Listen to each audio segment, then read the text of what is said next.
What up, my people? What up, my people? Welcome to TrailBlazerz Radio, man. I am your host, Mr. Frederick Beatty. Thank you guys so very much for tuning in to us. You guys could have been anywhere else, but you guys are right here with us, and we most definitely thank you guys for doing that, man. Before we even get any, before we jump into this, man, I want to tell you guys, please continue to like and share and comment on our content, man. We got some great content coming your way. Myself, Miss Coco Fenton, Quint Jones, and Barbara Melvin. We got some more content coming you guys way. I want to give you guys a sincere apology for not being more consistent as we should be as far as like giving you guys content. So that's going to change. That's going to change in the coming weeks, in the coming days. That's going to change in the coming weeks. So we're going to have more consistent content coming your way.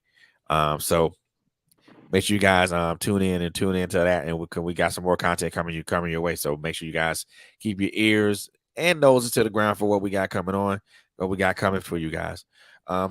Secondly, I want to give a big congratulations to two people, to a couple of people. One of those people is one of those young ladies is my host, Miss Barbara Melvin, aka Bobby. Her book, Ma, was released. I believe this week or last week. I believe last week or this week, but it's currently available right now on Amazon. So you guys go get that book, man. It's a great book, written by a phenomenal woman, and also another good friend of mine, Miss Erica Barnes. Her book, Vibing with Erica, Poetically Speaking, is going to be releasing on July the 15th. So you guys make sure you guys get a hold to that and grab some great books by some great people. Also, another good friend of mine, author T.B. Scott, his book, The Streets Need a Body, is released today as well. So I want to give a big ups and big congratulations to those guys for releasing, for doing what they do as far as being authors and the things of that concern. But like I said before, man, make sure you guys like and share and comment. Make sure you share this with your circle of influence or anyone that you know, and make sure you continue to follow us on our social media platforms. We most definitely appreciate that. So thank you from the bottom of our hearts. Thank you. So without any further ado, man, the gentleman that's here, man, I don't need to introduce this guy, man, because a lot of y'all already know him because I've had him on a platform a couple of times before. He's a great young man with a great vision for his music, and also his music with a message. But also, he has cultivated some very interesting relationships, and we'll get into those relationships in a moment. But like I said, this gentleman right here, man, needs no introduction because he's been on this platform before. I had him on the first time we didn't debut because Atlanta radio station actually debuted his song, two of his songs. One with Pastor Troy, and another one with Damian Lillard, and then we debuted it here on our station. Then we also debuted another song of his the second time, and the response was crazy. Was nice. The response was crazy. It was overwhelming, but it was crazy as well too. So man, so I got this guy back in here. So I got him back in here with us again today, man, and we're gonna talk about a couple of new things going on his way, but we're also going to talk about some relationships that he's garnered and cultivated. So, ladies and gentlemen, I want to present to you guys and I want to introduce to some and then reintroduce to others. None other than my man, my brother. I consider this guy a brother, man, because he actually is I consider him a brother to me, man. He's a cool guy, man. And I consider him a brother, man. Ladies and gentlemen, I want to present to you, not Lil Strap, but King Strap in the building, y'all. What's up, bruh? What's happening? What's good, brother? Man, first and foremost, much love to you, man. We go back, man. Yeah. We go back to the we go back to the Decatur days, right? This the family tie right here. A lot of For folks sure. don't know it's the family ties right here. So for sure, shout out to Monica. Oh yeah, most definitely, man. I You know mean, what I'm saying? Shouts out. We go ahead and get that yes, shout out first yes, sir. before she know how she get, man. For sure. No smoke. Man, look, I mean, I know that I know that a lot of people. First, so I just want to get this out of the way now. You know what I'm saying? I really want to get this out the way. So I know a lot of people are in mourning over the a local artist that unfortunately lost his life. Gentleman by the name of Trouble. I know that that's kind of been like a hard deal for a lot of people, um, especially in the independent music community. And I know was he somebody was he someone that you were close to? We knew each other. We So y'all wasn't. know of each other, We knew of each other. We didn't. I wouldn't say he was like my best friend, right? but when we see each other, you know how you see somebody, you know that face. Like you never forget a face. That's And right. That's right. So me and Trouble from the same neighborhood, which is Edgewood. I lived on Mason Avenue and Hutchinson Street, and Trouble lived in Edgewood Court. But Trouble is 34, so I'm older than him. So, you know, our cliques was a little bit different, but we hung around the same people. But right, well, that didn't make any sense. Our cliques was the same, but you know, our OGs, much love to Big Bank. Um, Big Bank was his OG, and my OG was like Uncle, you know, and the Hard Boys and stuff like that. Which the Hard Boys are not from Edgewood, but you know, my mama dated one of the Hard Boys, so yeah. A we little got history for folks that don't know. My mama dated one of the Hard Boys, so yeah. But me and Trouble from the same neighborhood, Edgewood, not Edgewood downtown. Let me go ahead and clear it up right now. Not Edgewood downtown on the little strip, not Edgewood downtown.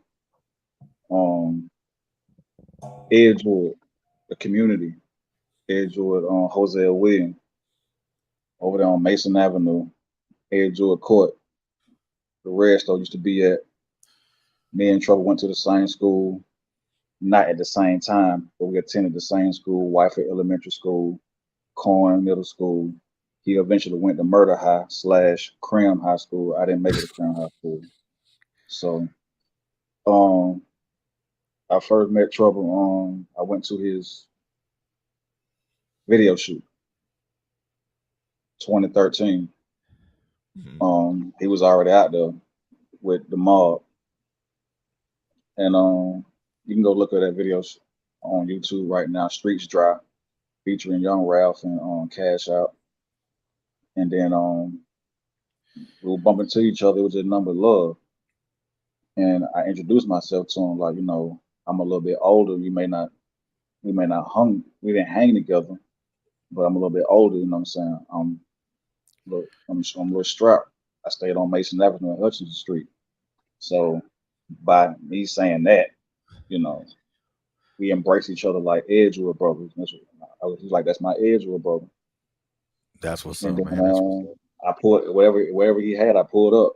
You know, the club wasn't my scene, so I didn't, you know what I'm saying, pull up at like the club and nothing like that. But I pulled up at his movie release. He had a movie premiere, Birds of a Feather Part 2. I had to pull up in that one. And we showed love or whatnot. And then that's what's up, man. the last time I seen him, man, and it's fucking with me to this day because he was right there. Last time I seen him was at No Cap comedy show. Oh, And word, yeah, man. and I spoke to his right hand man, his dog Stacy, um, because you know what I'm saying, security were giving him a hard time, and I was like telling security, "Hey, I got him. Like I know who." When I saw him, because they were smoking, Right. and they were smoking good, you know what I'm saying. Guest services, you know what I'm saying. It was like they couldn't take the smoke because that was that goddamn moon rock they were smoking, bro. Lord have mercy. The But Cali yeah, bud. man. They're smoking the Cali bud, and not the supervisor, but security guard was like, man, y'all can't be smoking over here. And I seen Stacy like getting a little heated. I was like, bro, calm down. I know them. Like, I know it. I got it. That's And I what's told up, him, man. like, I said, bro, if y'all gonna smoke, you know what I'm saying? Just, you know what I'm saying? Like, you know, take about 2-3 hits, put it out. Take about 2-3 hits, put it out. You know what I'm saying? Yeah. I I try to feel make it a you. little easy. They trying to get them to like, man, put that shit out. Y'all gonna get out. Like y'all, I put y'all out. And I'm like, bro, chill. Like It's all good, you man. don't, It's all you good, don't know man. them, but I know them because we all from the same neighborhood. Be like, it's all good, fam. And I was in church because I don't get on social media. I was in church, and then I got myself together and hopped on social media, and that's the first thing I saw from my Tell you. from my Yeah, brother Alibor, and I was like, nah, this can't be real, man. exactly. I mean, it's. I'm I gonna just say, cried. I mean, like that's why, and I want to kind of, address that really at first because this is. I'm just gonna be, I want to address that first because this is beginning to be. Well, we already know it's a pattern, but but now it's just beginning to be something that's just like something that you hear at least at least once or twice, once every week or once every couple of weeks or maybe once a month or something like that. Another young black brother, losing his life over nonsense. And I didn't, I just wanted to address that, man. I mean, because I know, like I said, I've seen a lot of it on my time, on my timeline on Instagram and stuff like that. And, I know a lot of people who knew him. I won't say I don't know anybody who knew him personally, and I didn't know him personally, but I mean, I just saw a lot of my Instagram timeline flooded with that type of stuff, and I was like, well, let me kind of address that, with you, and then kind of just move forward. But first and You know, foremost, though, school. I You want know, to so school was a good dude. He right. spread love. Every time you see him, man, he spread love, man. You know what I'm saying? He'll give you some inspiration. He That's wasn't to what's be up. fucked with, man. That's go ahead and clear this out. He wasn't to be fucked with, but he was a good hearted dude. You know what I'm saying? Good dude. And That's it. every time, you know what I'm saying, when you bump into him, he show love. That's right. You know what I'm That's kind of a saying? hard thing to do nowadays. You know, He but showed love to everybody. Like home was solid. Every time you seen him, he was the same way. The next time you all the seen him, time. you know what I'm saying? Like he was a rare breed. He was a rare You don't breed. find So cats out there, bro. You don't find them type of cats out there. That's a and right commodities. now, Atlanta, right now, our hearts are broken, man. Atlanta heartbroken. It's hard to digest it. I'm still trying to process it because you know it'll what I'm saying. Like I said, it'll be a while for that to go. It'll be a while for that. That and with any type of loss, it's gonna be a while. right, I'm But still trying to process it because you know what I'm saying. Again, I knew him. Like I said, we weren't best friends, but we knew of each other. Every time we bumped into each other, wasn't none but love. And you know what I'm saying. I wasn't a part of Duct Tape, the mob, but I was affiliated with Duct Tape, the mob, because I'm from Edgewood. You know what I'm saying. right, And we all know each other. They know exactly who I am. So got you, got you. But yeah, man, we mob shit. oh yeah, for sure. Most definitely want to just send our thoughts and prayers up to those to the affected families, man. Most definitely, from Trailblazers Radio, from the Trailblazer Radio family to the affected families. Our prayer, our deepest condolences and our prayers go out to you guys, go out to those families. Um, we're most definitely going to keep those families in prayer. Um, during this difficult time. Um, losing a person, whether it's a parent, whether it's a friend, whether it's a child, whether it's or another relative, is never an easy pill to swallow, and that path to healing and doesn't get any easier. But we're most definitely going to keep that family in our thoughts and our prayers, man. So most definitely gonna do that, man. But now that that's addressed, man, let's jump on some real stuff like this, bro. You've been busy, man. You've been I try busy, to. I try to. bro. But hey, busy enough for an EP to be out to start to be released soon. Yeah, man. June 16th. It's a holiday, man. That's Thug's holiday. That's Tupac's birthday. We going up. So I was like, why not release it on the birthday? Because I got two tapes that I released on September 13th, which is the day he passed. And I was like, you know what? I'm done celebrating, you know what I'm saying? You know, even though we celebrate September 13th and we play his music, I was like, you know what? I'm going to release the EP on June 16th. It's already finished. It's done. It's just ready to be released. That's all. Now, 1984 part 2. now let me. So I gotta ask this because you said you released it one on his birthday and then one on the anniversary of his death. Now, for you is that are those dates? Do those dates have personal significance to you, just outside of just the birth and the birth and death? I mean, it's Tupac. You know what I'm saying? Like, you know, he's one of my hip hop heroes. You know what I'm saying? And he's not, you know, a hero because the Bible say, God is a jealous God, so I would never put him before God. But he one of my hip hop OGs. Let me say that. That sounds a little bit better. One of my Gotcha. hip hop OGs who I cling to far as music as a child. Like I actually was alive when Tupac was alive. So I got to witness Tupac when he was here. I didn't get to witness, I didn't have to go on YouTube and catch up. You know what I'm saying? I was here when Me Against the World dropped out. I was here when I saw um I Get Around. Like I was alive. I was a child watching this. Got you. Got And my mom went and bought me the Me Against the World cassette tape. I was hooked ever since. you. I mean, Yeah. I'm from Decatur. I'm from Edgewood, and you would think that my sound would be, the bounce sound that we had down here. Um, but nah. When I decided to be an artist, I came from it. Let me see, how can I put this?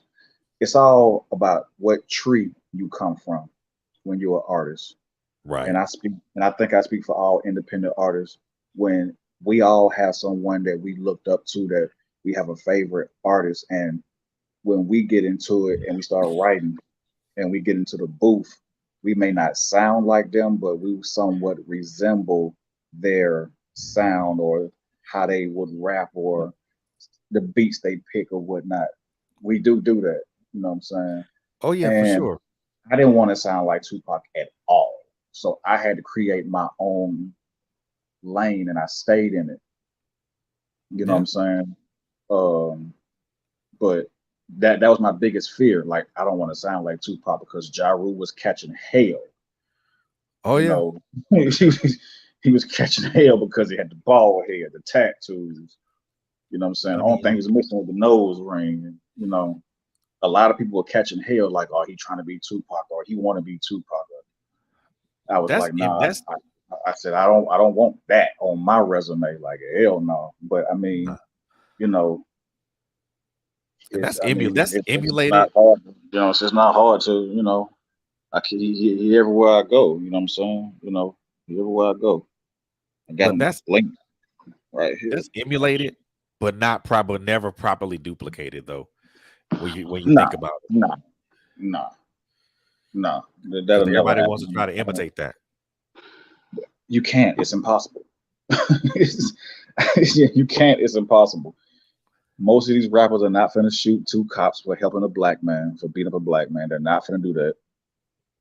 They're not finna, you know what I'm saying? Most of these 90% of these rappers are not going to jump in a crowd with a baseball bat and go help their friend and, you know what I'm saying, catch a case off loyalty. You know what I'm saying? True. Most of these rappers do not have the power to make a song and be so honest about their mother. You know what I'm saying? Oh Like yeah. I mean, they probably can do it now, but not like Tupac Shakur. Nah. Even Dear though you Mama was was kind of a crack, like that thing. their mom, just think about it. Like, let's listen to the pain and the passion in his voice when you listen to Dear Mama and how much he put her on a pedestal because she was his rock. You know what I'm saying? Even though you was a crack fiend, mama, You always was a black queen, mama. Indeed. I like, just think about that. Like that's deep. Indeed. That's Very. just deep. So it makes you want to like call your mom, like, Mama, I'm sorry for all the bullshit I put you through, man. For sure. You For heard that sure, man. song, It's like, what I'm saying? That's our, so that's the anthem for all mothers, dear mama. If you want to, do something for your moms on Mother's Day, you play Dear Mama. so, Nothing against Boys and Men, but it can't top Dear Mama. for sure. For sure. And I like that So, song by Boys and Men's Mama, and I love that song, but Dear Mama is just personal. oh, yeah, most definitely, man. Most definitely, man. So, my thing, because now you got a new joint coming out, man. So, I know, and you touched on it just a little bit, but I want to kind of have you dive into this a little bit more. So, what can your listeners expect from you, um, sonically? 1984, the EP, Yep. gangster shit. The staple of it. The staple of it. I'm back on the gangster shit. I'm back on that gangster shit. Uh, I mean, it So, is what it is. You know what I'm saying? It's straight street shit. You know what I'm saying? This is not for little kids, and this EP is not for the holier than thou church people. So if you can't take the cussing, if you can't take, you know what I'm saying, this raw shit, it ain't for you. you've been It's warned. straight gangster shit. I mean, So, I got song for the females or whatever, but right now, I'm on my G shit. It's strict for the streets. 1980. If you don't get it, you don't understand it. Then go on SoundCloud and go on Rebirth Nation and go listen to 1984 Part One. I watered it down a little bit on Part One, but right. half of that album, Gangsters a motherfucker. So I was like, I'm back on my shit. You know, 2 years ago with the pandemic, I made a whole album. The pandemic. You know what I'm saying? Down with the King. It was watered down. I talked about my most innermost, deep, darkest secrets on Down with the King, which is available right now for the ones that want to go listen to it. Came out September 13th, 2020, in the middle of a pandemic. That's the one with me and Pastor Troy. That's the only feature I got on there. Uh, that's the Kobe song, me and Damon Leonard from Portland Trailblazers. Even though I got my Warriors shit on, go Warriors, man. I hope they win. But anyway, uh, It's trouble in paradise over there. I know, right? Yeah, Trouble in but paradise over there. It's 1984 Part One was a very dark album. That was my Machiavelli, but I watered it up a little bit. I gave DMX his flowers while he was alive, hoping that he would hear it. I got a song called "Leave It In" for all my females out there that love to, you know what I'm saying, fucking that love to make love and love to have sex. That's freaks, behind closed doors. I feel I you, made a bro. song for them, you know. But the rest of the 1984 is just straight gangster. So What that's what made the what list is. now? Okay, so let's talk about kind of like the change from Down with the King to 1984 Part Two. What what triggered that change from one mode of how you were doing things lyrically and sonically to going back to what you felt were your roots? What sparked that change? Night Down with the King, I had a lot to talk about. Dear Lord is one of my best songs on there. Even shot the video. I came out of a real dark situation in 2019 where I lost everything, Mm, and a lot of people kicked me down. The church broke my heart. mm, Well, church people, I'm not gonna say the church broke my heart, but some church people, they broke my heart. And I didn't think I was gonna ever see light at the end of the tunnel in 2019. So when I started praying for myself, because I was asking everybody else to pray for me, but I wasn't praying for myself. right. The moment I started praying for myself, the moment I started seeing a little hope. Um, I want to stop right now and say much love to Danita Perry, who helped me out during that time. Stephen Van Dyke most definitely helped me out. Stephen Van Dyke would sit on the phone with me as I'm having a panic attack, and he wouldn't get off the phone until my panic attack went.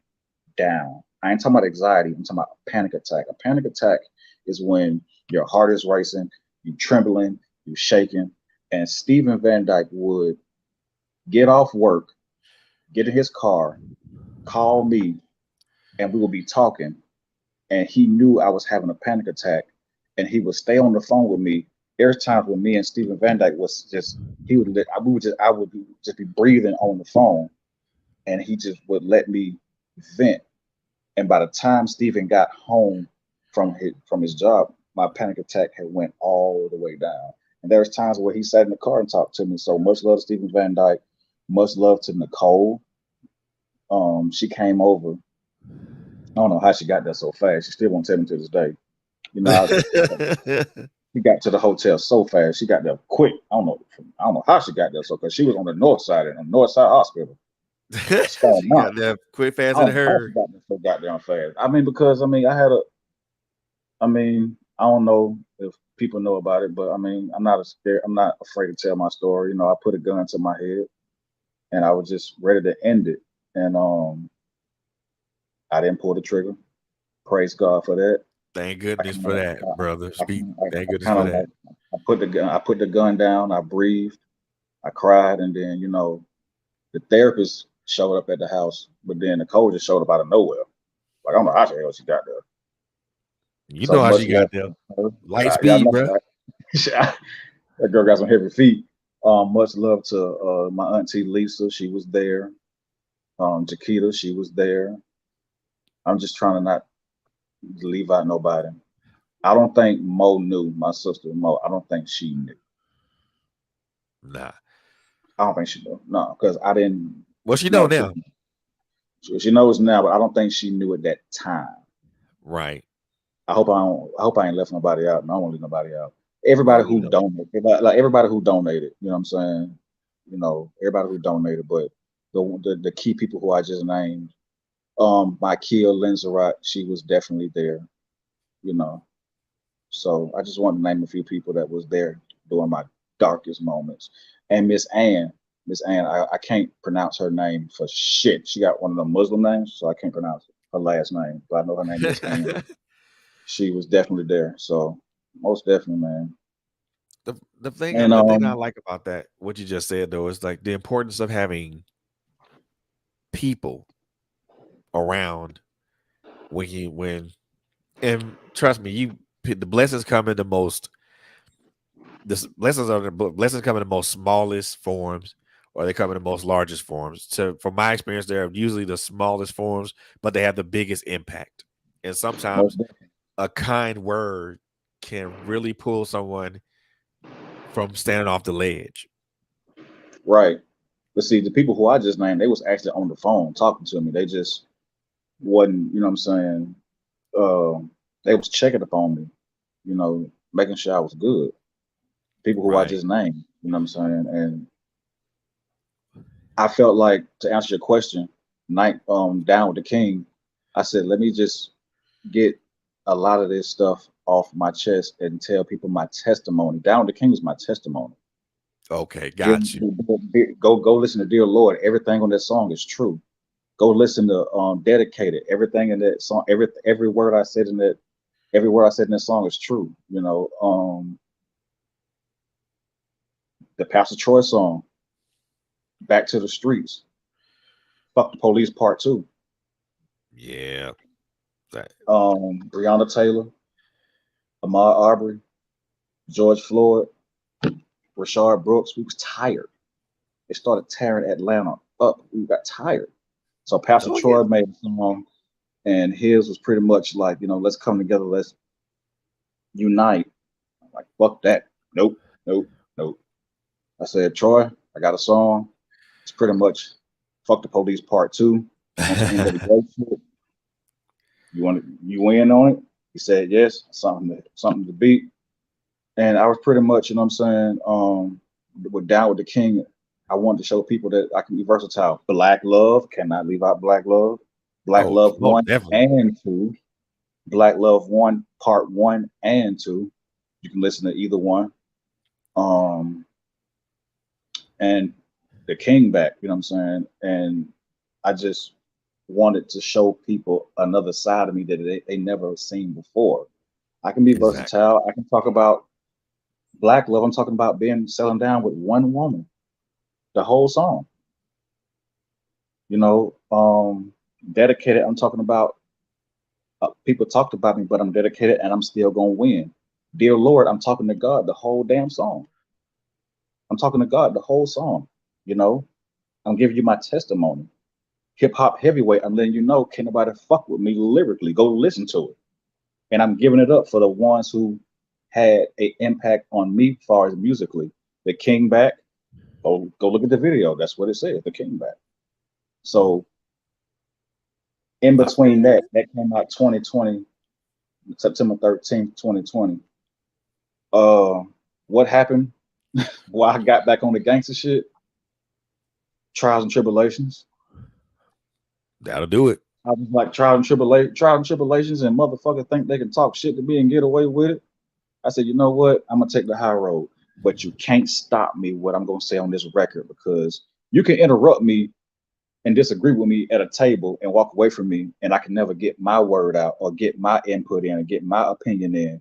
But when I write it on this goddamn paper and I record it, you can't stop it. Ain't nothing you can do about it. And the whole world gonna hear about what I got to say. So now it's my time. You shot your shot. You said your disrespectful shit. Now it's my motherfucking time. When you shoot your shot and you said your disrespectful shit, your shit is like a motherfucking soccer hitting a goal. When I come, my shit is like a goddamn buzzer beater, motherfucker. Now it's So, my turn. so basically, this just straight. This is just straight, just like A basically, lot of people, basically. a lot of people were disrespectful, man. They think they can just get away with talking shit to me, man. No. I'm a man of God first, but I'm also a king, man. This shit can get real gangster, man. So I'm still taking the high road because I ain't put my hands on nobody. You see me around here, you see me around here putting a gun on somebody, yo? No, Nah. that's not who I am. It's my music. I'm gonna get all my frustration out. Whatever I gotta say to you, I'm gonna get it out on the song. That way you can never interrupt me.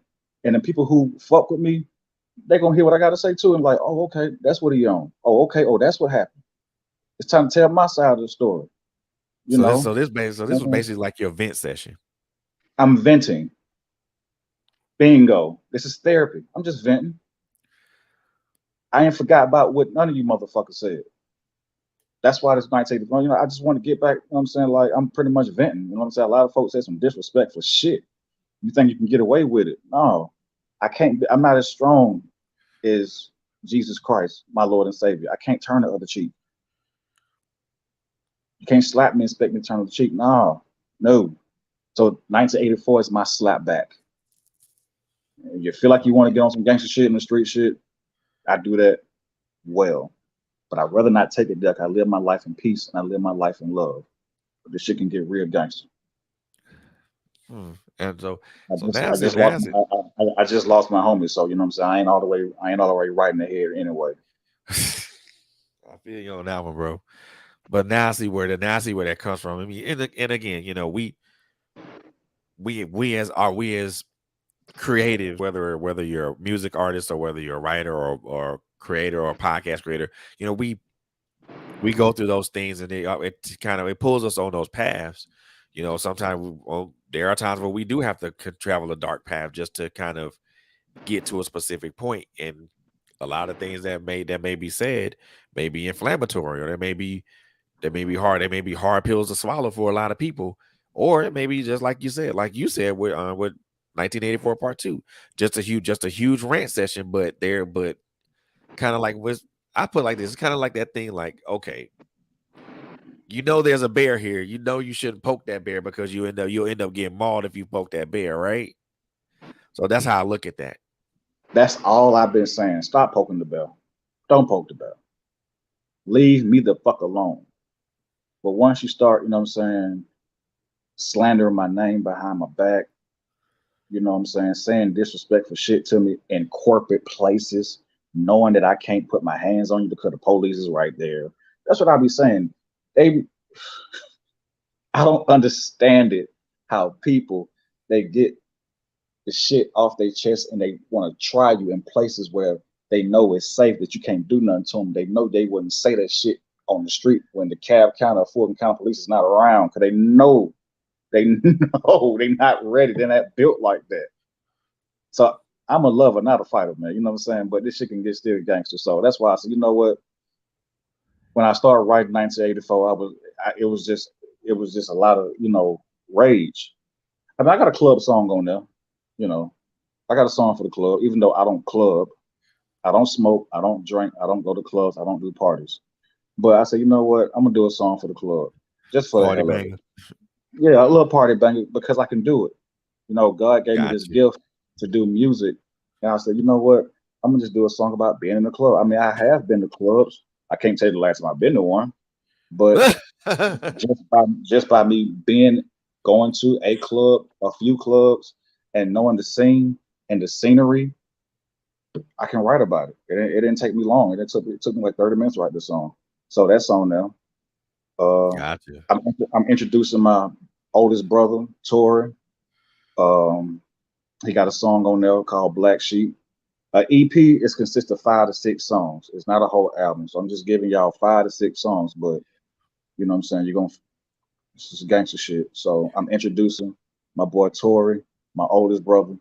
Shout out to him. He's healing right now.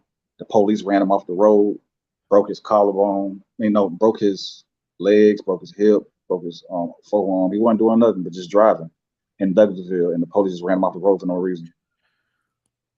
Driving while black, bro. Driving while black, but much love to him. He's doing all right. He's still here with us. So he recorded a song. I said, you know what? Let me put that on my album. So I'm introducing him to the world, my platform, and that's what we on. 1984 Part 2. And the album cover, much love to Danita Perry. Again, that's who did the album cover. It's a nice album cover. I like it. I like it. Lisa Fleeton took the picture. Much love to her. But Danita added the cake, added the icing to the cake. You know what I'm saying? I was like, here's a picture. I said, I gave it to her and I trusted her judgment. I said, just do what you can. And she asked what I wanted. I gave her the concept. She came back, and that's the album cover. She did that. A female did that. The backdrop is appropriate, though. I like it. Y'all shout out. Y'all give much love to Danita Perry. You know what I'm saying? Oh yeah. She did the album cover. That's a nice cover, man.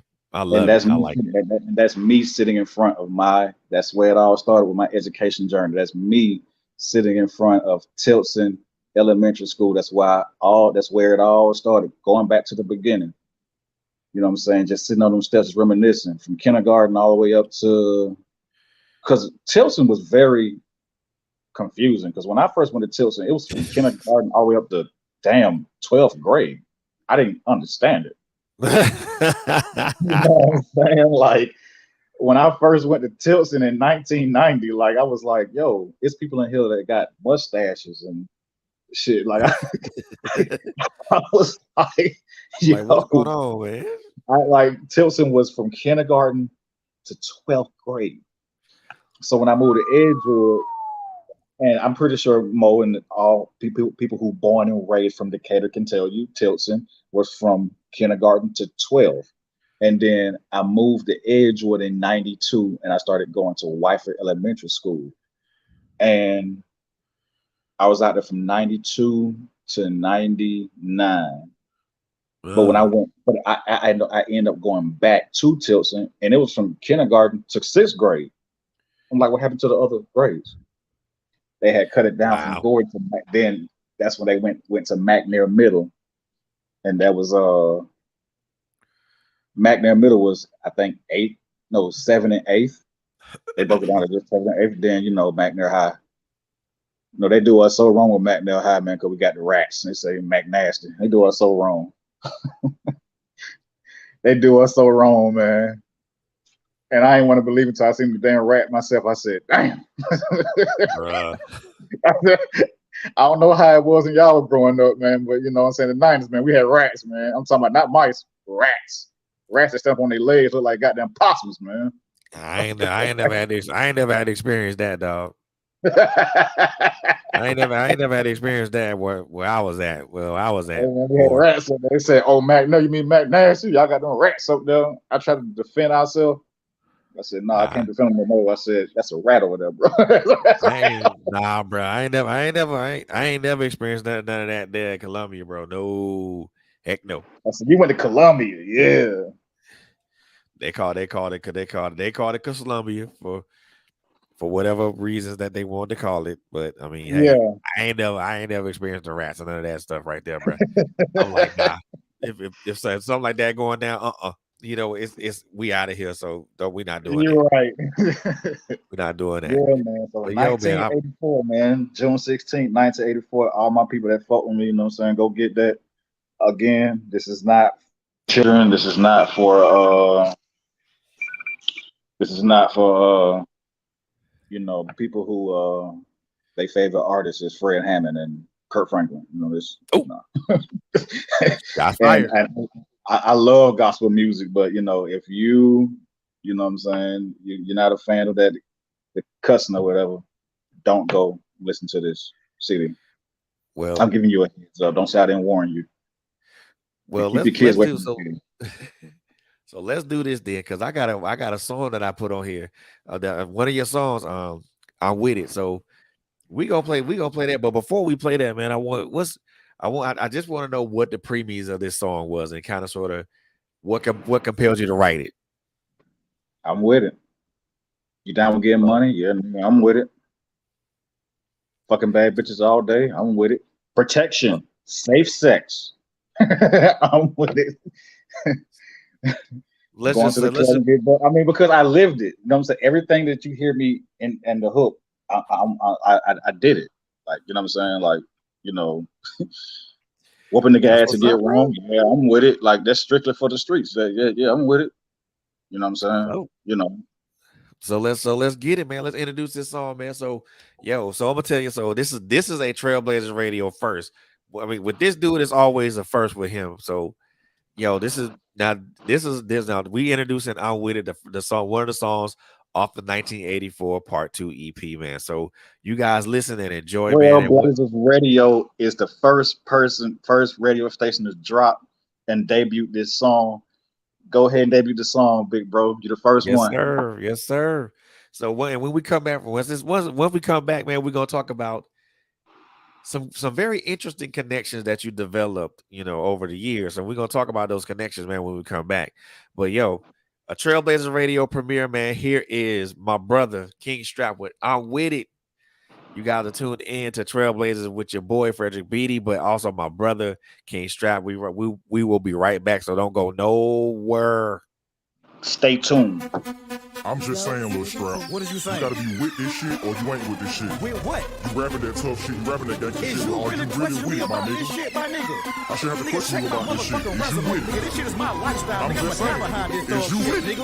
What? You down to getting money? Yeah, nigga, I'm with it. Fucking bad bitches all day. I'm with it. You down with the drama? Yeah, nigga, I'm with it. Going to the mall to jump fresh? I'm with it. Going to the club to get fucked? I'm with it. Whoop a nigga ass to get wrong? I'm with it. Fucking on the block all day? I'm with it. I'm ready for whatever, better know. I'm with it. Better know I'm with it. I'm with it. Better know I'm with it. I'm with it. You can ask Am, one of my partners. They'll tell you I'm no joke. Something like Suge Knight in the 90s. My nigga, this death row. I live by the code of the streets. My nigga, I'm cutthroat.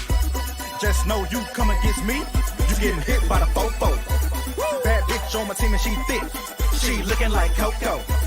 She got them models for sale, and they going for the low. I fuck her real good in the bed, and she sucking me so slow. I done came 3 times and I'm tired, but she say she want more. You down getting money? Yeah, nigga, I'm with it. Fucking bad bitches all day? I'm with it. You down with the drama? Yeah, nigga, I'm with it. Going to the mall to jump fresh? I'm with it. Going to the club to get fucked? I'm with it. Whoop a nigga ass to get wrong? I'm with it.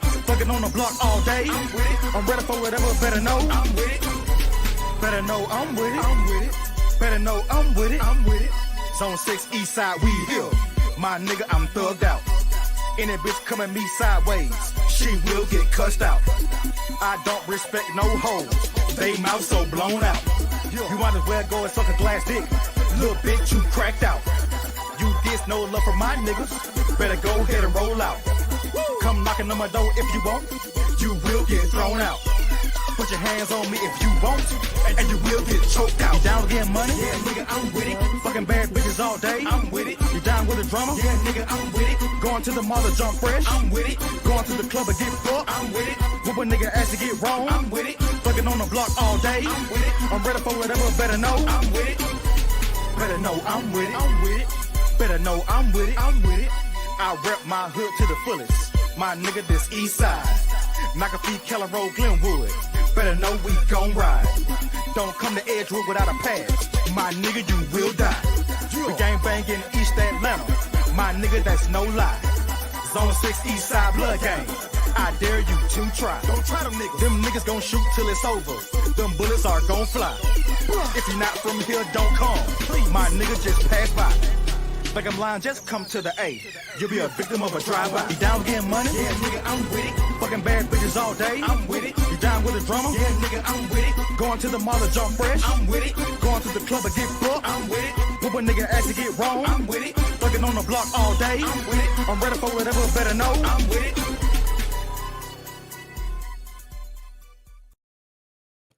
Yo, what's up? What's up? What's up? Yeah. Look at here, TrailBlazerz Radio first again. My boy King Strap with I'm with it on the 1984 Part 2 EP coming out June 16th. Y'all put them ears on the ground for that, man. Y'all look out for it. And the one thing, so and I want to just say this right now because I know our audience is very, very diverse and we have a mix of everybody. So I want to say, me personally, I support independent artists of all genres. So, you know, that's just how I roll. You know, if their music has, you know, some choice words, that's fine because I support them as a person, but I also support their craft. So Right. I don't want anybody I don't want our audience to think that, you know, that's who I am, and I mean, I play stuff just because I want to play, just because I want to be polarizing and stuff like that, because that's not me. I support all independent artists, you know, from my brother King Strap. And there's a lot of independent artists that have come onto this platform, and I played their music, and they've had choice words on there, and it wasn't a big deal. So I just want to kind of just throw I want to throw that disclaimer out there right now. So I mean, I'm an equal opportunist, and I play anybody who wants to have an opportunity to have their music play here. You know, if you're an independent gospel artist, I've had a couple of those come on here, and we played their music, and it wasn't a big deal. Like I said, I just want to speak to that part of our audience because I know some people in there. I know, excuse me, certain people that support us in the art. There's some people that are amongst our listening audience that support us. You know, they rock on that side of the boat. But hey, me personally, I rock on both sides of the boat. I'm an equal opportunist. So with that being said, that's gonna pretty much kill that particular conversation. So if someone wants to say something about that, that's fine. You know, address me. Don't address me, not the person whose music I just premiered. So that kills that right there. But it's equal and opportunity if they want to address me. It's for me, it is what it is, brother. Because, like I said, I mean, I play Christian music and secular music on this platform equally. I support all artists, regardless of your genre. Period. Point blank. I support all authors, regardless of their genre. Period. Me as a creative, as a podcast host, as a creative myself, you know, I would expect the same thing from other people if I was on someone else's platform. You know, I give people the levity and the freedom to say what they feel and what they want here, because I'm not going to be why be restrictive? You know, like I said, right. Brother, I rock with you for quite some time. So for me, all right, I already know what my expectations are when I listen to your music. It's I already know what's up, and for me, it's all good. It's all love and it's all good because hey, good music is good music, irrespective of the genre. Most definitely. You can't. Good music never have an expiration date. Oh You can't hell get rid no, of it. You can't get rid of it. nope. Whether you like and it's some music is just not for everybody. Everybody have their own taste of music. If you like gospel, you like gospel. If you like country, you like country. You like rock, you like rock. That's it. Nobody's trying to force, you know what I'm saying, their music down your throat. You don't have to listen to it. You don't have to buy it. You know what I'm saying? That's it. What you like is what you like. So But for those that do like it, and for those that do support it, just put that out there. Hey, look here, 1984 Part 2, June 16th. Make sure y'all go get that, please and thank you. this Thursday, SoundCloud Rebirth Nation. Please and thank you. But yo, man, I Okay. want to talk about some of the more interesting connections that you have that you've garnered over the years as you've been an artist. I mean, and one of those and two of those connections, we'll talk about both of them, but one of those connections is a very interesting one for me. Um, you garnered a connection with Nutso from the Outlaws. Now, for those who don't know who the Outlaws are, let me just kind of break this down just a tad bit for y'all. If you've heard of any of Tupac's stuff prior, well, I won't say prior, but Me Against the World, Machiavelli, and I think there's a couple other albums that they've done collectively, minus Tupac Shakur. The Outlaws are they some first of all, these guys are some lyricists, number one. Number two, they rocked with Tupac. One of the interesting connections that you developed was with Nutso. Mm-hmm. So how in the hell did that come about? I want to thank Funk Master Flex bitch ass first and foremost. Funk Master Flex ran this goddamn room. Why does everybody hate Funk Master Flex, bro? Man, fuck that clown, man. He's a whole clown. He's a Why does clown. everybody hate Funk Master Flex, bro? Why? It's not. I don't hate anyone, but you talking about a man who's not here to defend himself. Right. You still got this man name in your mouth. You know what I'm saying? Like, you've been doing it for years. For some reason, he got an issue with Tupac, and Tupac is not even here. So, I mean, the Outlaws responded back in 2010. But, the Outlaws are some good brothers. They choose to love, and they choose to go with peace. Not saying that they won't get on your ass, but they will. But they older now, you know what I'm saying? People want the Outlaws to be stuck in 1996, hit them up. No, they grown with children. You know what I'm saying? Right. And, much love to Young Noble and Edie, Napoleon, Castro, Nutso, Mopreme. Rest in peace, Big Sight. Rest in peace, Gaddafi, Killer Gaddafi. Hussein Fatal. Hussein Fatal. But Stretch wasn't an outlaw. He was just a good best friends with Tupac until, the shooting happened in 94. But he was definitely down with Pac's, crew. Hope I ain't forgetting nobody with the Outlaws, man. Love them brothers forever. But the Nutso put together Machiavelli Riders Part 2. And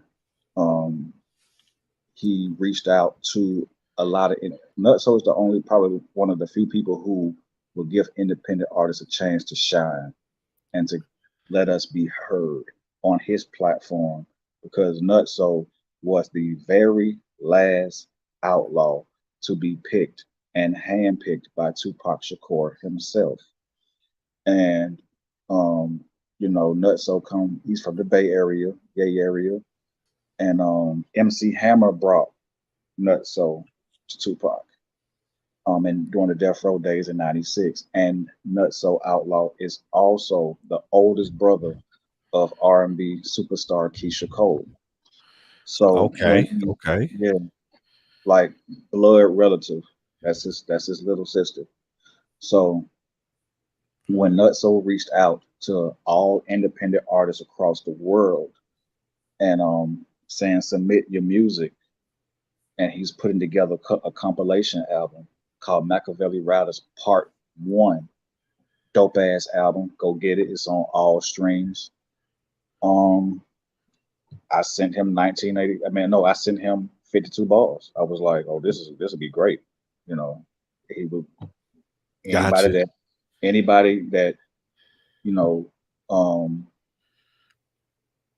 loved Tupac and wanted to get on this compilation album and ride. That's why it's called Machiavelli Riders. We riding for Tupac Shakur, Machiavelli the Don, because Whack 100 punk ass was getting goddamn disrespectful. Funk Master, Right. everybody had something to say. So Nutso put out an album, and that was our response. So I sent him 52 bars, and he liked it, and he put it on the album, and that's number 2 on Machiavelli Riders Part 1. And then we just kept in touch over the years. Matter of fact, Nutso reached out when I was going through my darkest moment in 2019. He reached out like, "You good?" So that was 2017 with Machiavelli Riders Part 1. And we just kept in touch, just kept in touch through, social media or whatnot. So Machiavelli Riders Part 2 comes out. He's putting together Machiavelli Riders Part 2. Again, all artists send your music. And I sent him like 4-5 songs, and he chose Strap, which is like, one of my hardest songs. And he chose that one. And this was last year, but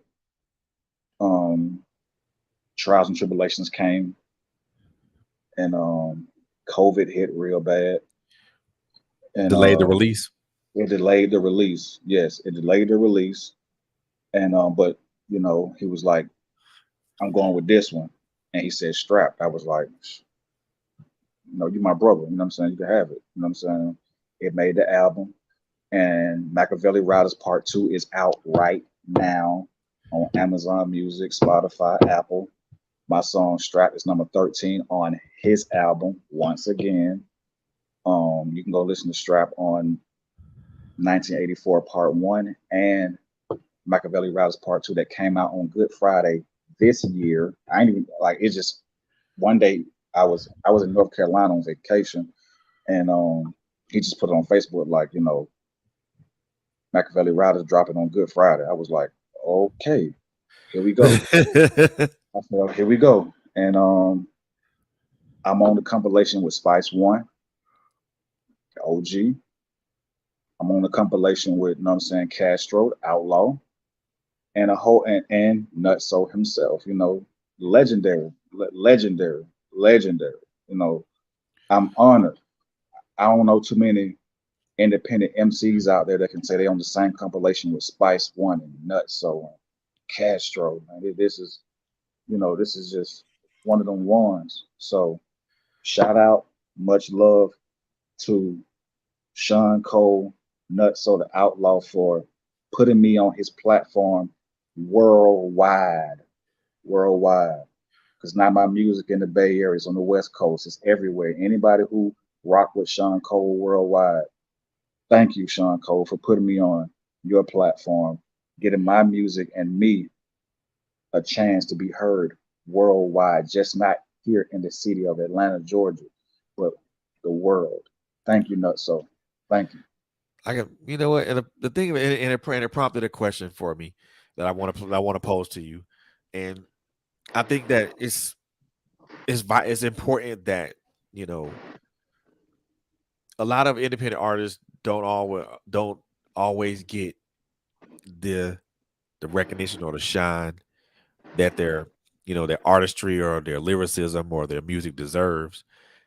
how important is it to have a platform that Nutso created? How important is that for you as an independent artist to be on a platform that a much more renowned and well-known artist created? How important is to be on that platform? How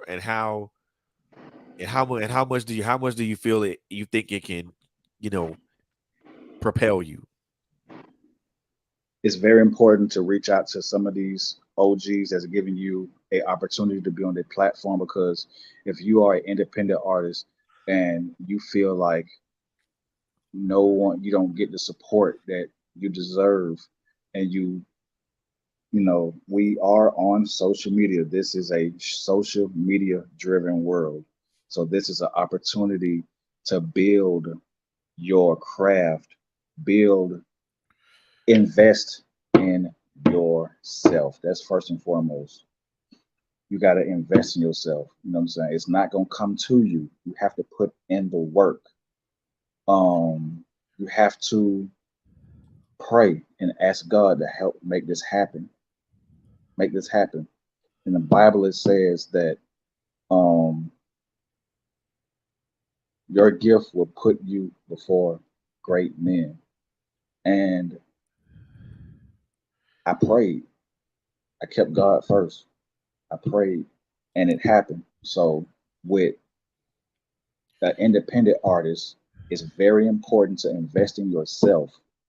If you can't find a studio, go purchase your own studio equipment. Save your money. Ain't nothing wrong with a 9 to 5. Hustle up your money, make your own studio equipment, and you can record right here in your room, or or build your own studio. But there are some studios out here that a lot of people are, renting out that you can record in, and they're not charging a lot of money. And when you have someone like Pastor Troy, Khujo Goodie, Jadakiss, Jim Jones, Sean Cole, who are going on these social medias, Boosie, who are going on their platform, say, hey, I'm in your town. Tap in. Versus half off. Young Noble, he does it all the time from the Outlaws. Hey, I'm putting out, an album. Artists tap in, get in these slots.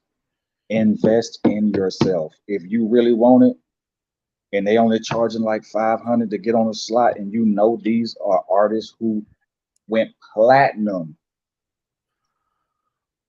take the opportunity, because you don't want to miss that opportunity, man. You don't. So it's very important to tap in with some of these, with some of the great legendary artists that's willing to work with you, and once you're on their platform, and they pretty much showing you love, because they don't have to do this. They already stamped in concrete in hip hop.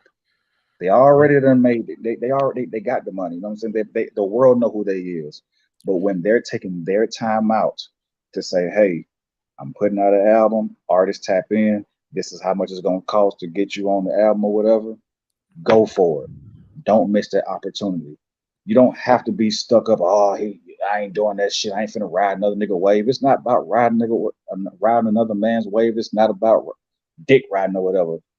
These artists are trying to help you, because you're still stuck right here on a local. These artists are trying to help you go worldwide, because the whole world know them. So it's very important to, tap in and show love to the OGs of the game who already have a name, to, stand side by side with them, especially if y'all don't even do a song together. Me and Nutso have yet to record it, but the man that put my song on his album, and he didn't have to do it, but he did.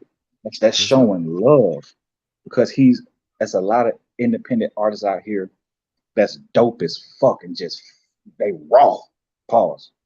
I'm talking about, it's some hard ass goddamn independent artists out here that got some serious lyrics, but they're not being heard. That's where Nutso come in at.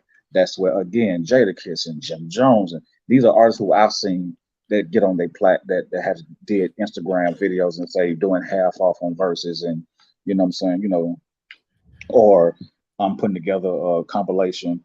You know, if you're an artist and you serious about your craft, you know, send me your music. Jonah Lucas just did it. You know what I'm saying? You know, Damian Leonard, they doing it to help you out so you can get a worldwide audience. So it's That's very true, important. man. And I took the opportunity to do it, and I did it. That's true. I mean, and I'm gonna say this because I mean, when I think about independent artists that's out here grinding, that's out here doing what they do, man. It's a lot. It's a lot. It's a lot of them that come to mind. A lot of them that come to mind. I mean, you're most definitely one. You're pretty. I won't even say most definitely. You're pretty much you're one of them. And another one that comes to mind is Notorious CBR. No Shouts out to muzzle. him. Yep, no muzzle. SK. A lot. Shouts out to him. A good friend of mine from the West Coast, Ray Nut. Been knowing that guy for years.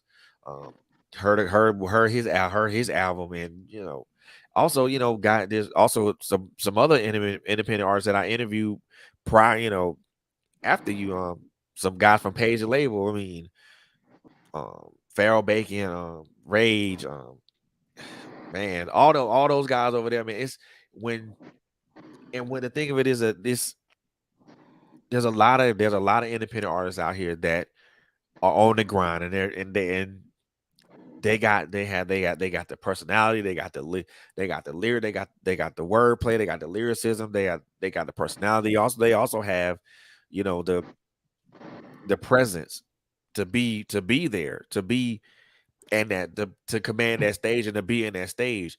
The funny part about it is that there's not a lot of people giving those artists those chances. And the one thing that And was that's why it's very important to just tap in with some of the artists who I just named, who's be showing love Yep. and are giving you a chance. They putting you on their platform. You're connected to their legacy once you get on their album. You're connected to their legacy. You know what I'm saying? I'm not connected to the Outlaws, but I'm connected to Sean Cole. He Yep. has a whole doggone. He's a legendary Bay Area artist who got introduced to Death Row by MC Hammer. Let's just start with that. MC Hammer. I don't give a damn about y'all laughing because he wore the baggy pants and he had the goddamn rat tail or whatever. He went broke or whatever, but he's still MC Hammer. All right. Oh, for sure. Regardless of that, he's still MC Hammer. I don't care about nobody say. MC Hammer discovered Nutso, and Nutso was already doing his thing. You know what I'm saying? And he was making noise out there on the West Coast in the Bay Area, and he went from MC Hammer managing him to MC Hammer playing his music in front of Tupac. Tupac asking, "Yo, who's that?" That's Nutso. Flew him down to Death Row. The rest is history. You know what I'm saying? I'm honored to be tied to Nutso's legacy. I'm honored to be having a song with Pastor Troy. But let's just be honest, man. That man made that No More Playing G. He made that No More Playing GA. Master P was out of here, and I love Master P. And it wasn't no real beef. It's just,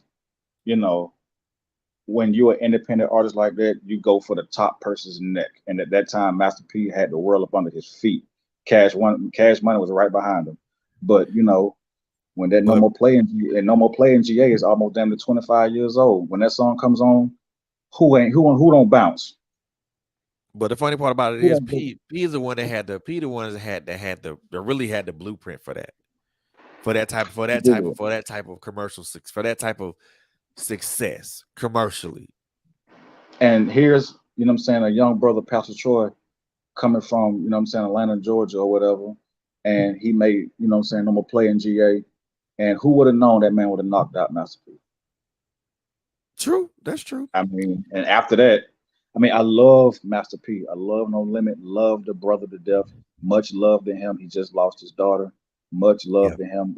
I'm just speaking hip hop history right now, but much love to him. I had a chance to meet him one time in the airport. Real cool, humble guy. But you know what I'm saying? Down here in the South, a lot of folks is on 98, 97, 98.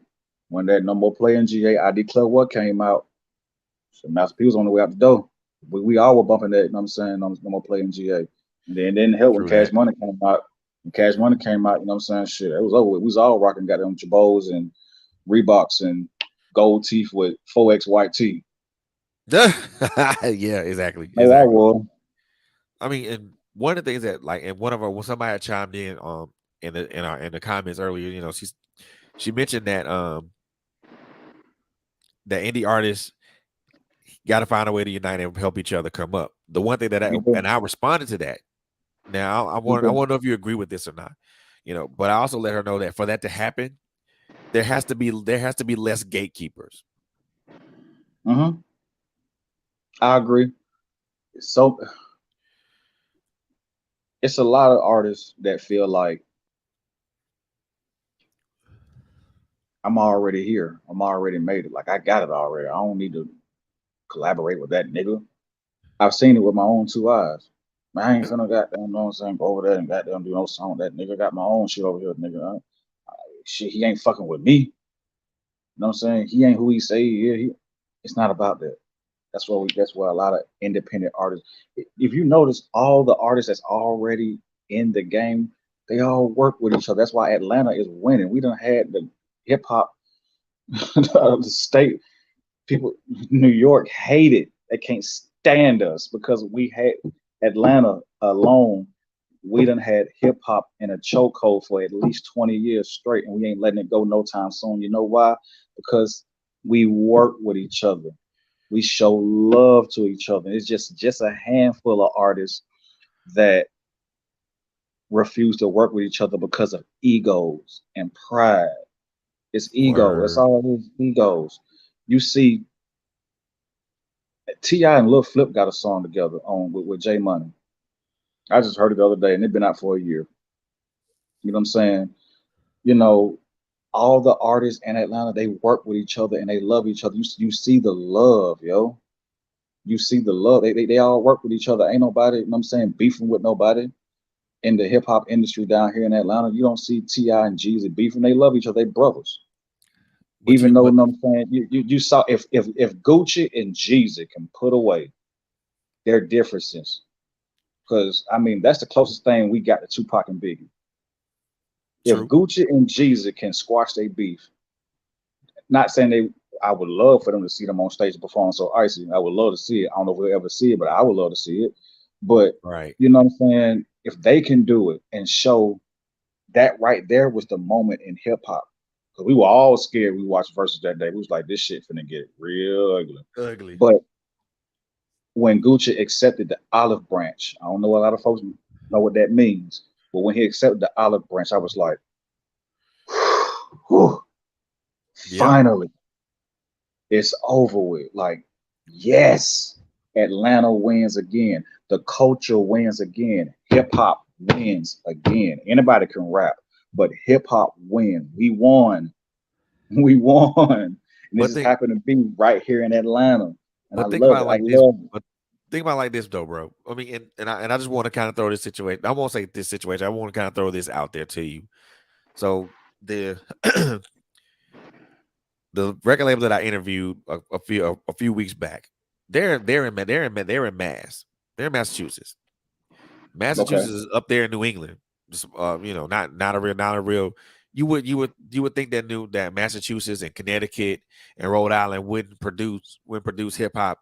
When produce hip hop folks from like solid hip hop people, and they do, you know, and they do, and I've seen it, especially with this group that I interviewed a while back.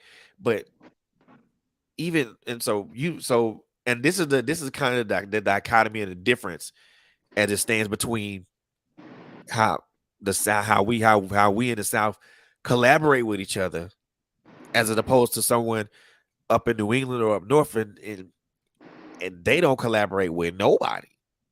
They don't collaborate with each other on certain things. That's how they lost. Egos. It's egos. That's how they lost. That's why we got it now. We got it now. Have you noticed that New York always got something fucked up to say about Atlanta? They always got something fucked up to say about Atlanta, but they come down here, they in our strip clubs, they eating our food, they moving down here. What the fuck are y'all doing down here if y'all don't like us? We so country. Why y'all down here? Opportunity. You know what I'm saying? Like, But I mean, you know, but the opportunity exists in the state. But like I was mentioning, like in mass, the opportunity exists. It's just that and I've heard this on a couple of occasions, and with some people, the opportunity exists. It's just that people are not taking. I'm not gonna say people are not taking advantage of the opportunity, but it, like you mentioned earlier, it's egos, man. People think that they're better than somebody else, and that's not cool. We all on the same level as far as being human beings. That's number one. I mean, you may have a little bit more. Someone may be a little bit more intelligent than me. Someone may have just a tad. Their pockets might be slightly bigger than mine. But for me, that's certain. For me, that's surface level shit. I don't most deal with definitely, man. You know, we just that's got surface too level many stuff. egos. You know what I'm saying? It's just egos that get in the way. You know what I'm saying? I had a good friend ask me, Tyrone, you know, she called me by my real name, Tyrone, but she was like, why do y'all have to beef and stuff like that? I said, it's egos. I'm suspect of that too. You know what I'm saying? Having, you know, I fall victim to that when someone come out their mouth and say something and I may not take the high road. You know what I'm saying? My ego may get in the way. You know, it's that little one. You may have your homeboy. Man, that nigga goddamn said, goddamn, you ain't better than him, bro. You know what I'm saying? You heard the nigga say it, bro? Man, you gonna let him get away with that? Shit, it's that right there.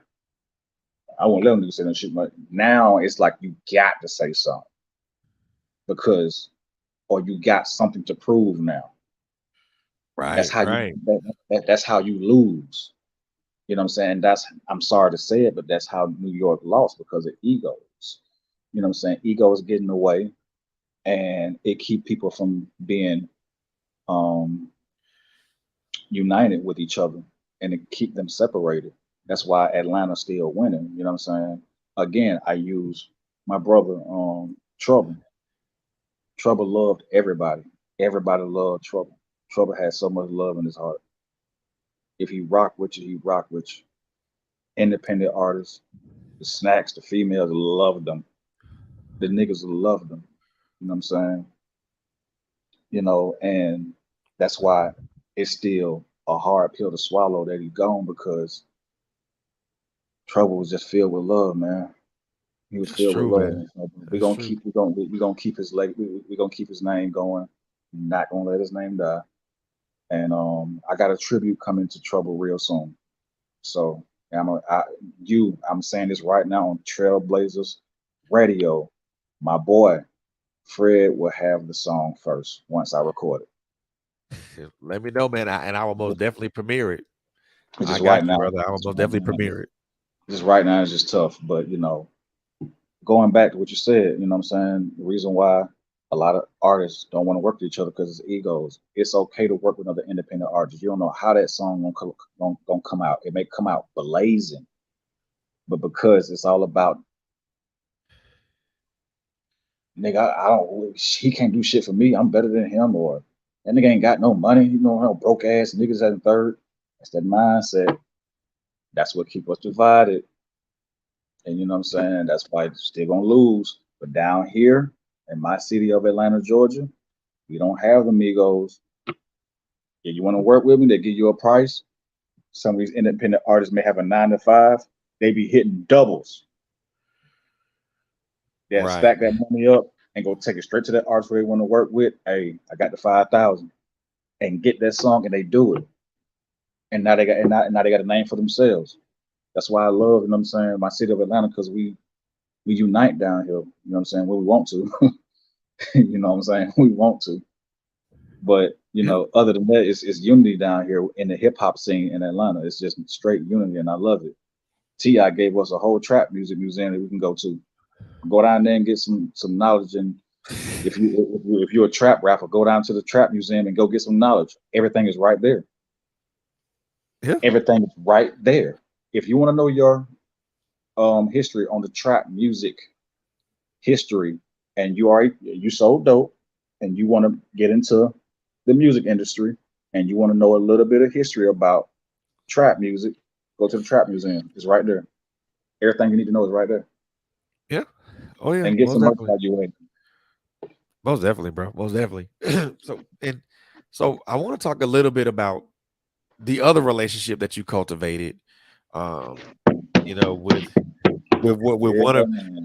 hey, look, and I'm gonna say it right now, man. Look,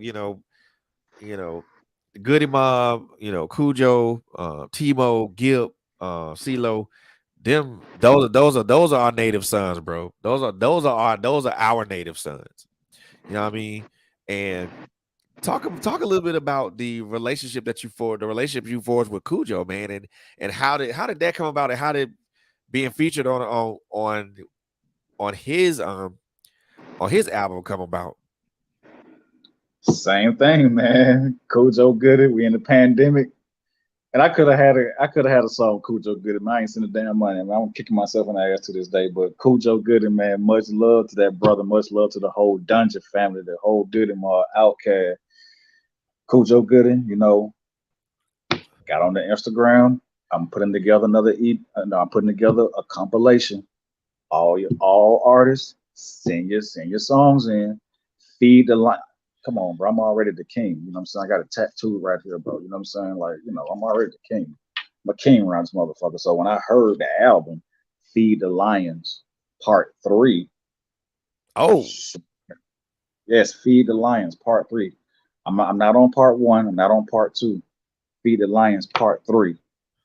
And again, take opportunity. Take this opportunity.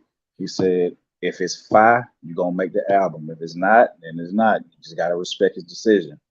I sent him word. about 5-6 songs, and I DM'd him, Khujo. You know what I'm saying? It's your boy Lil Strap. You know what I'm saying? And sing some songs. I want in on this one. This is Khujo. This is Atlanta legend, born and raised. It's just not no regular person. This is Khujo Goodie. One of the OGs of the OGs, man. Come on, man. Get out of here, man. Goodie Mob, the whole Dungeon family. This is Atlanta. This is Atlanta. Of course, I want in. I have to get connected to that. I want to be a part of the legacy.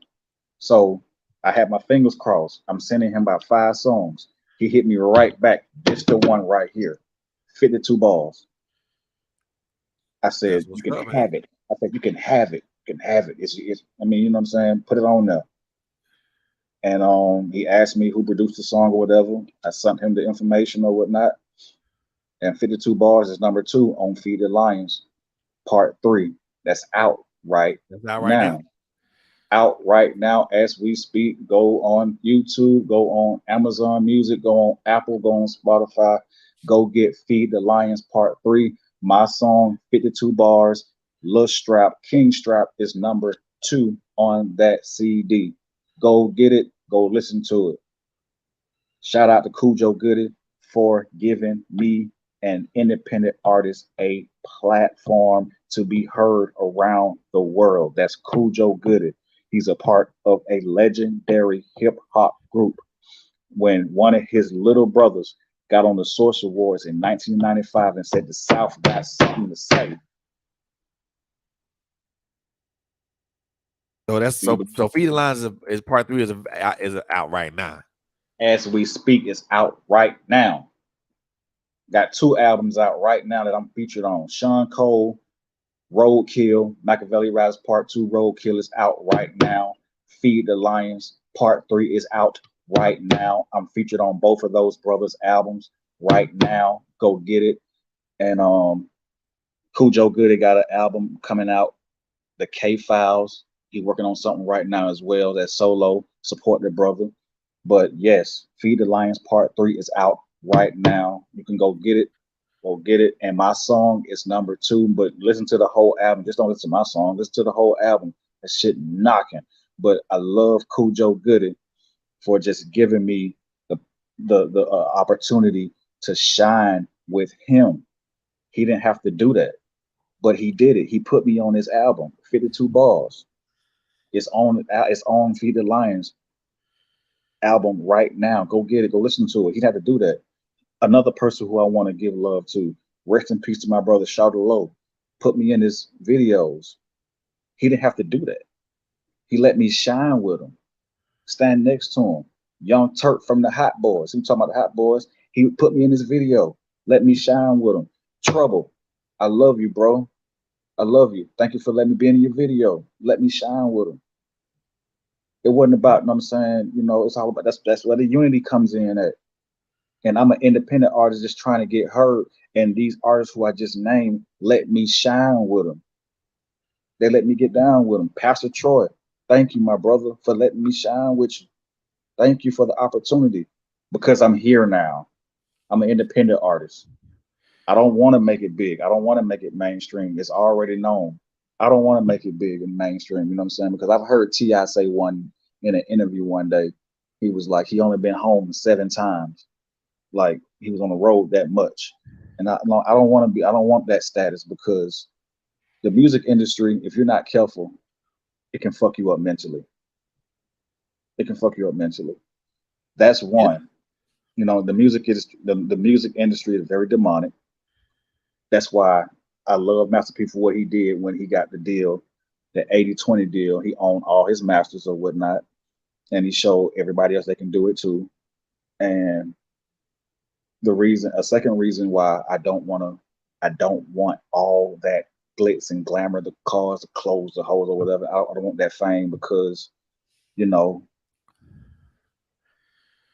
want to be a family man. I want to come home and be a family man. You know what I'm saying? That's why I don't want to be on the road for a whole year and I'm missing, you know what I'm saying, who my wife and, kids or blended family, whoever I end up with, you know what I'm saying, or whoever, I want to be a family man, a happily married family man, you know what I'm saying? That's why I don't want the mainstream. I want to come home. If I be an independent artist, let me be independent right here in the South, Alabama, North Carolina, South Carolina, you know what I'm saying, Florida. But I can make the bag performing and come home. Gotcha. You get what I'm saying? And I see what's the music industry done to some of my favorite artists. You know what I'm saying? You have to protect your mental health and your peace. And if you're not careful, when you get into this music industry, you can lose yourself. You can lose yourself. Yeah. I mean, and unfortunately, it's very easy to do that.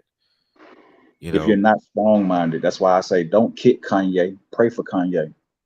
Yeah. Don't kick Kanye. Pray for him. Yeah. It's easy to get caught up in that, especially when the touring and always in the studio. I mean, that type. I mean, I think for some people after a while that gets tiring, and something. It's. I know for me, even as someone who writes, I mean, it's at one point I had a aspiration to be like, J.K. Rowling or Tom Clancy or Stephen King or Terry McMillan or anybody else that's came before me. And though it's not even that, bro. It's not even that, bro.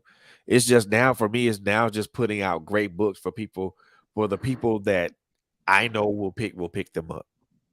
And I had to come and conversations with with Mo and other people. I had to come to that realization. It's not. I'm not trying to get to the upper echelon of whatever. If I can put out good books and good content for that small little niche, for that small niche that I have, that small little group of people that I have, it's a mission complete at this point. Mission accomplished. You know what I'm saying? That's all you need. You know what I'm saying? That's all you need. And a lot of folks wouldn't get that. You know what I'm saying? Sometimes it's coming home, knowing you made it in the house safely, is an accomplishment. The little things. As a black man, it's the little things. It's the little things. Just to be able to come home and come home from a book, be at a local book signing, feel good about that, and come home, to to be able to be able to still have the ability to be creative, be creative, to still have the fact of the faculty of mind and mind and body to be able to still be creative. For me, and I think a lot of creatives, whether they're independent, whether they're independent artists or mainstream artists, anybody, I think they lose the simple fact of that. And I think this particular fact that I'm about to speak is lost on a lot of us as creators, and it's something I had to realize. Being creative and having the ability to be creative is a gift. Yep. It's something it's not everybody has the innate ability to put words together that rhyme and it makes sense. Not everybody has the innate ability to create a beat, and it's bumping. Not everybody has the innate ability to put words on a piece of paper as a poet or as a writer, and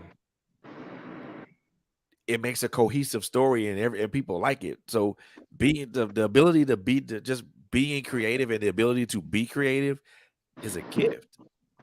Yes, it is. Yes, it is, my brother. And I think a lot of us take that for granted. You weren't right. You had, and I can put it even more in more personal terms. Nobody on this planet has the innate ability that you have as far as rhyme. Nobody has the innate ability that I have as far as putting words together and making a cohesive story, or making a poem, making a story that'll touch you or pull at your heartstrings. Nobody on this earth has that. Nobody on this earth has that innate ability. You know what I'm saying? Nobody on this earth has that ability. And I put it like this: we all have that innate ability, but that ability is different for each person. There are people on this earth that can rhyme and put word and rhyme their ass off and have wordplay out this world. But every MC, and I'm sorry, ladies and gentlemen, but for me, there's a difference between MC and rapper. Most definitely. I'm gonna put that. Hell yeah. I'm gonna put that moniker out. I'm gonna put that particular distinction out here right now. There's a difference between MC and rapper. I put it like this: there's a lot of people that are rappers, but there are very few people that are MCs. Master of ceremony, my brother. They can move the crowd. I can name a few. If you want to go down the list. And for me, KRS-One, MC. Rakim, MC. LL, MC. Slick Rick, MC. Ice-T, MC. Ice Cube, MC. Biggie Small, MC. Tupac Shakur, MC. Snoop Dogg, MC. And come on, man. Jesus Christ. We'll be here all day, all night, and the morning comes up. And the only reason I'm gonna say the only reason I said that is because I took a look at the Rolling Stones top 200 hip hop albums of all time, and I was like, yeah, this ain't it. This ain't happening right here. This ain't it. You know what? I didn't even look at it because it's a bunch of people that don't know nothing about the culture. The funny part, and I'm like, so I said, here we go again. Y'all figure these are the best 200 out here, but where's 8 Ball and MJG? MCs. You know what I'm saying? Where the hell, where's Mr. Mike? MC. Talk that talk. MC. And bruh, I was like, you know what? And I took a look at it, and I'm like, you know what? Yeah, I'm fried. I'm done with that. I ain't even gonna look at the rest of it because it was horrible. They was bored. They had nothing else to do. I'm gonna say this, and I'm gonna say I will never knock any independent artist or any mainstream artist that's around, But some of y'all cats, especially, and I'm not knocking any younger or older artists either. Y'all gotta know the difference between MC and rapper. And Tasha, and yes, Tasha, for real, you go up. They are going by sales because sales don't speak of skill, because you can have skill and still not sell, and you cannot have skill and sell. Nas, Jay-Z, Common, goddamn Talib, Black Thought, man. Come on, man. Bro, Like, bro, I can even go to folks that's not mainstream like that. This cat named Odyssey, Clear Soul Forces from Detroit. Shoot, it's a lot of folks. Royce the 5'9". Royce the 5'9". It's and that like man that. tear your ass up, man. Sci-Hi the Prince. Jaron Benton, Joel Ortiz, Big Crit, Joe Budden, Fonte, Big Pooh. It's Killer Mike. Man, Killer Mike. It's cats that I can name that's off that don't have the mainstream success, but are just as good. And Killer Mike, in some cases, not better. Like, Jesus Christ, man! Like, they forget about my boy Killer Mike. Killer Mike can fucking spit, yo. Bro, Lupe Fiasco. We can do this all night. There's so many cats that I can name that aren't really mainstream like that. Man, with the MCs, man, we can do this all night. Bro, it's like it's so many cats. Man, look, so many cats I know that I can name off top of my head that are not mainstream and don't know and they don't enjoy the mainstream success, but some of those cats enjoy local success, but because of where they are and because of maybe the market that they're in, they don't get exposed like that. And then but with the advent of YouTube and all this stuff, man, a lot of these bro, let me tell you something. I hadn't heard of Clear Soul Forces or Odyssey until probably 3 years ago. Right. Dude, now I'm checking for their shit.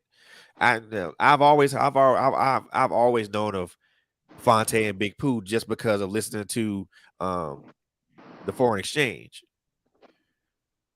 So right. So I know who they are, but I always check for them too. And so many raw ass MCs out there, man. Check out my boy Peter the Disciple from DSGB. Man, that nigga, man. That dude, man, let me tell you something. That dude is fucking cold on the mic, bro. I'm talking about he will rip, man. Shout out to my boy Peter the Disciple, man. Goddamn, Wicked and Nino, Ghetto Mafia.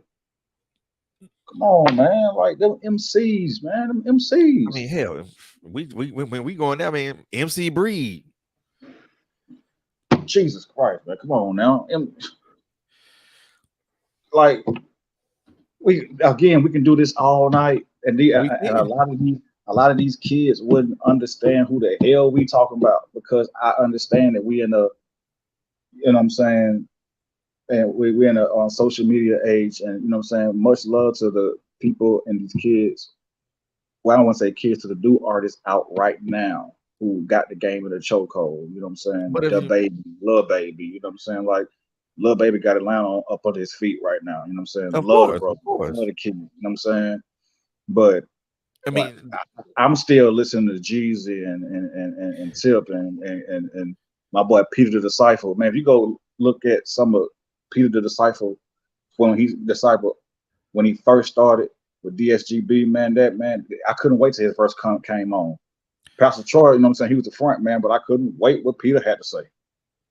Right. He came in and he started ripping.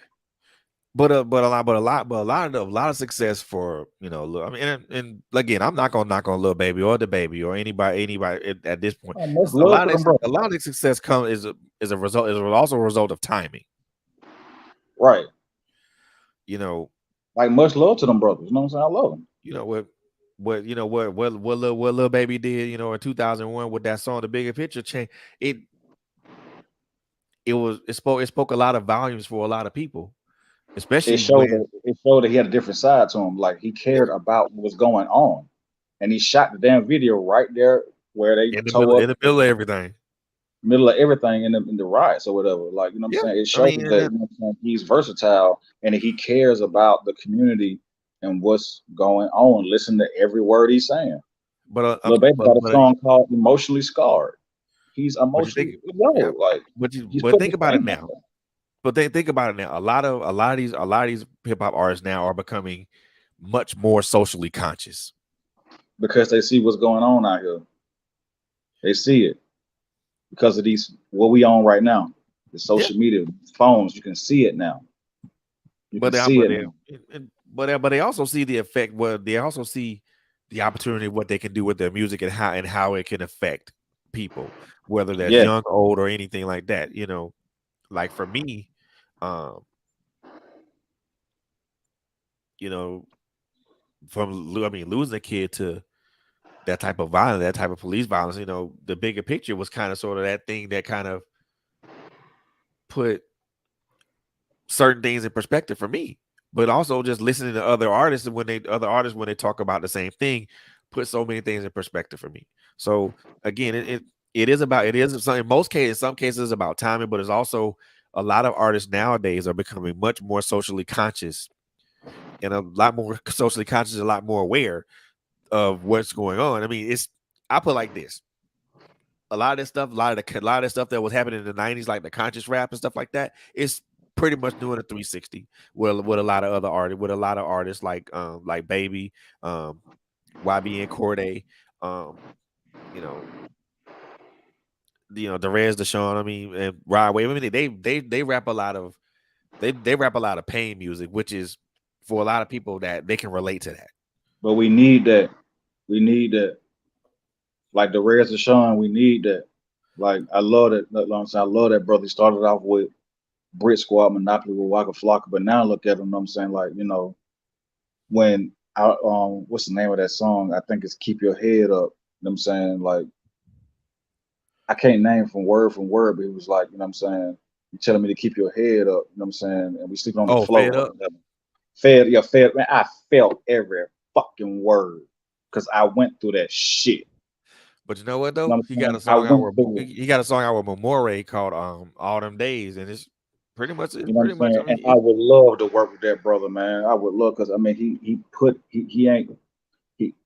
that song really touched my spirit because I felt every word and I experienced it. So shout out to Derez Deshawn, man, aka Debo, for the ones who know. Well, and again, I have to say this because I have to most definitely give credit where credit is due. It's also cats like you, cats like, again, Notorious CBR, No Muzzle SK, and so many other independent artists that I could name. Hershey the lyricist, so many people that I can name. Pharaoh Bacon, Toon Leaf the Rambler, FB Black, Solo Dolo. All these cats. And so many other people that I can name, bro. But it's cats like you, it's cats like y'all that keep this engine moving. Because if it wasn't for y'all, for y'all, moving, keep continually moving that pen forward, a lot of mainstream hip hop would probably just kind of just fall to the wayside. Most definitely. That's why, I'm saying, I made Back to the Streets, but it was pretty much Back to the Streets is conscious, it's just gangster. I'm saying? It's like we tired. I say in Back to the Streets, fuck that racist ass flags and the KKK. I will burn that fucking flag with my AKK. You know, A a lot, Confederate flag. Like, you a know what I'm lot, saying? Like, a lot of people felt that. A lot of people you know what can I'm saying? Like, relate to that. you know, I said black women got the power. Best believe that. Black women got the power. You know what I'm saying? Not saying that us as men don't, but if it wasn't for black women, where would we be? If it wasn't for black women, what would us black men, what would we do? Where would we be? Let's just be honest. We be out here. We be out I here, don't bro. know nobody. I don't, man. We'll be out here fucked up without a black Dusted woman, and man. disgusted, bro. Dusted and We be out here disgusted. fucked up. Just imagine, you know what I'm saying? Just black women just left the earth and it's just all of us sausages out here trying to figure it out. Man, come on, man. Nah, we wouldn't be able to figure it out. You know what I'm saying? Big Mama got us together, got us right. You get what I'm saying? Your wife gonna keep you in check. Your girl gonna keep you in check. If she see you doing some dumb shit and she care about you, nigga, she gonna say something because she don't say nothing, nigga. She don't care about you. That's it. The black woman gonna pray for you when you depressed and when you stressed out. You know what I'm saying? That's true. She's not gonna kick you while you down. You know what I'm saying? The black woman gonna, know what I'm saying, lift you up and pray for you with her words, bro. Black men, us as black men, we are nothing without the black. Well, that's why I said that in that song. Black women got the power. You best believe we got the power. You best believe that because they have the wisdom and the power. You know what I'm saying? God, not saying God don't hear our prayers, but the closest thing to God's heart is a woman, man. It came from our rib. You know what I'm saying?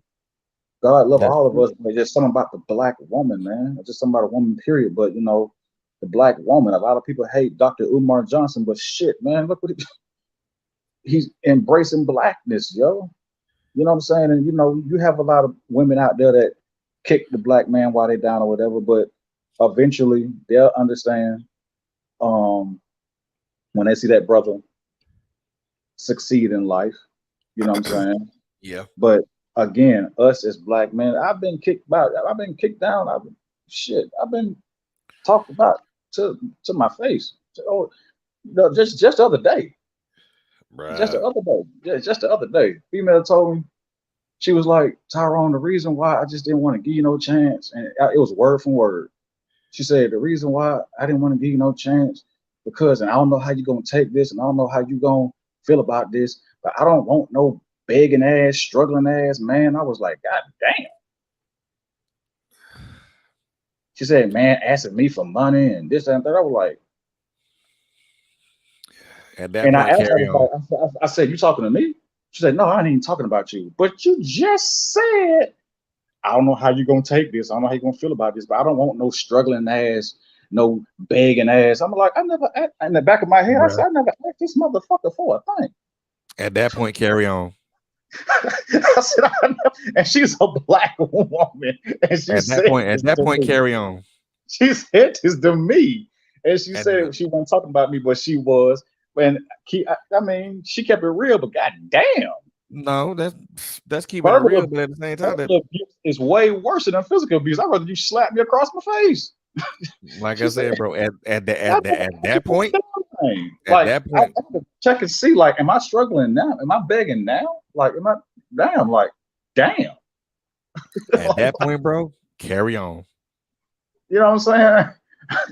And then the next day, I found out my trouble got killed. My friend died. So I was like, man, goddamn, she'll never hear from me again.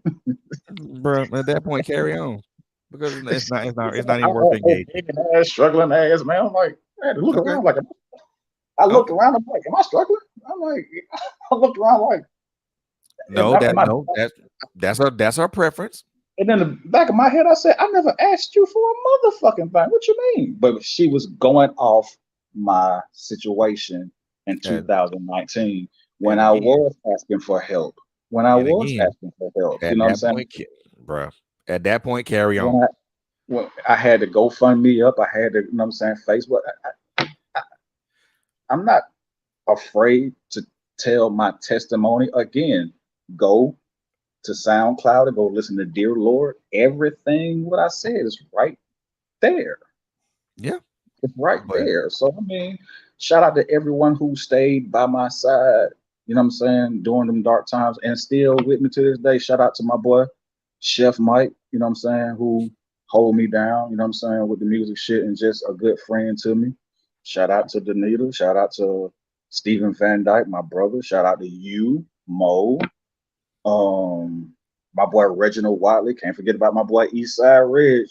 Shout out to Yes, Eastside sir. Ridge. But for one that don't know, Eastside Ridge is the reason why, because I was rapping and nobody knew who I was. They didn't know what I looked like. Right. Hot 107.9 and V103 was charging me $500 for a 5-minute video on YouTube. Mind you, I work at Wendy's on Scott Boulevard. No, I work at Wendy's in Midtown, getting paid like $7 an hour. And they was hitting your boy for, I said 500. Reginald Watley, and God bless his soul, my boy Eddie had a show called 16 Bars where independent artists can go downtown and you can go down. They had a shop called, and they had this camera and they would upload the videos and they would get views. And I went down there. I met Reg. No, I met Eddie first. Then I met Reg. She said, "Come spit some bars." It's my very first mixtape by myself, Retaliation. And I met Reg. He said, "Shit." I said, "How much?" Because I was so used to shit, 400, 500. Hey, bro, give me 1,000. I put you on YouTube for like 5 minutes. Damn. So you already used to that because it was something that was already until I met Reg. I met Eastside Reg. I said, "Yo, how much?" He said, "We don't want no money. We just want you to spit." I was like, "For real? For real? Like, you don't want no money?" We're like, "No, just spit." That man had a camera. I knew he had just bought it. Had one of them good cameras. And he said, "We're gonna stand right here. We're gonna clear. Let's clear. Let everybody clear out. We're gonna introduce this new artist." You know what I'm saying? We never met him, never seen me a day in my life. It just so happened I had my mixtape in my hand, and you can go see it right now. It's on YouTube. You know what I'm saying? I've got the hat cocked to the side, the Easy E shirt, got the shirt hanging all off my goddamn collar, or whatever. But you know, yeah, I was looking mad crazy. I had on all black with the black bandana around my goddamn neck or whatever, like I'm gang banging, never gang banging day in my life. And soon the goddamn Reginald hit record, I attacked that camera. And shout out to Reginald Wiley because they finally put they was listening to the music. They was like, "Yo, who did he look like?" Because I ain't had no website. I didn't have nothing until Reginald Wiley, where my boy Eastside Reg. I didn't even say your whole name. Sorry, Eastside. And Ed and Georgia boy and my boy Shy. You know what I'm saying? They put me on that camera, and they was like, "Oh, that's who sang that song. That's him." They start putting the face with it. Right. Oh, that's what he looked like. Yo, why he so mad? You know, that's all you got. Why he looks so mean? That's why he looks so mean. So after that, they was like, "Come back again." I spit some shit. I don't know what the hell I spit. I think I spit something that I wrote. They was like, "But come back again next week. Come back again next week." And then before you know it, shit, I had the YouTube page and I started putting everything up, and then that you have it. So Reginald Eastside Reg is responsible for putting me out there. Reginald is the one that discovered me. Sean Cole is the one that put me worldwide. That's how that go. Reginald, Eastside Reg is the one who discovered me, and Nutso the Outlaw is the one who put me on worldwide around the world. That's what's up, bro. That's what's up.